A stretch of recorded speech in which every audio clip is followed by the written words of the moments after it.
ये क्रोशे की डिज़ाइन बहुत इजी है और बहुत ब्यूटीफुल लगती है।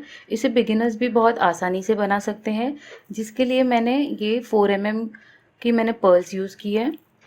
सबसे पहले थ्रेड को अटैच करेंगे और बेस लाइन बनाएंगे। थ्रेड अटैच करने के बाद चेन 1 बनाना है इस तरह से, और थोड़े से ही डिस्टेंस पे फिर से हुक को इंसर्ट करते हुए सिंगल क्रोशे बनाना है। तो इस तरह मैंने चेन 1 सिंगल क्रोशे से बेस लाइन बना दी।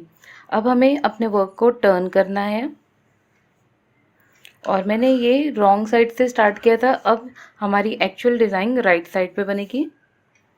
टर्न करने के बाद फर्स्ट पेज में हुक को इंसर्ट करते हुए इस तरह से थ्रेड निकालेंगे और यहाँ पर एक सिंगल क्रोशे बना देंगे। तो इस तरह से यहाँ पर से अब हमारी डिज़ाइन स्टार्ट होगी। जैसे ही मैंने सिंगल क्रोशे बनाया, एक लूप को इस तरह से पुल करेंगे और इसमें एक पर्ल स्लिप करेंगे इस तरह से। अब हमें ये पर्ल को लॉक नहीं करना है, एक बार इस तरह से रैप करना है इसके ऊपर और 2 स्पेसेस स्किप करनी है, 1 2, और थर्ड स्पेस में जाएंगे। हुक को इंसर्ट करते हुए पुल करते हुए डबल क्रोशे बनाएंगे 2 लूप्स में से और फिर 2 लूप्स में से। तो इस तरह से मैंने पर्ल के साथ डबल क्रोशे बना दिया है। अब हमें चेन 1 बनाना है और ये डबल क्रोशे के अराउंड इस तरह से हुक इंसर्ट करते हुए 4 सिंगल क्रोशे बनाएंगे, 1 2 3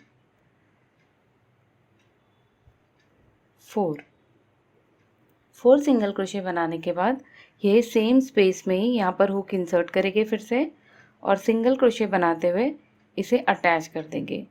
अब मैं ये डिज़ाइन कंटिन्यू करूँगी, फिर से पुल करूँगी लूप को,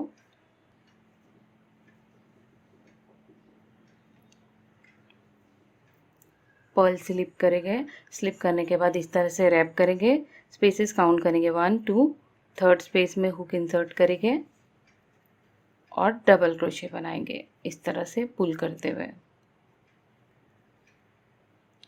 चेन 1 4 सिंगल क्रोशे ये डिज़ाइन के ऊपर बनाएंगे, ये डबल क्रोशे पे 2 3 4, और सेम स्पेस में ही यहाँ पर सिंगल क्रोशे बनाते हुए इसे एंड करेंगे। तो इस तरह से सेम कंटिन्यू करते हुए ये इजी डिज़ाइन को कंप्लीट करेंगे।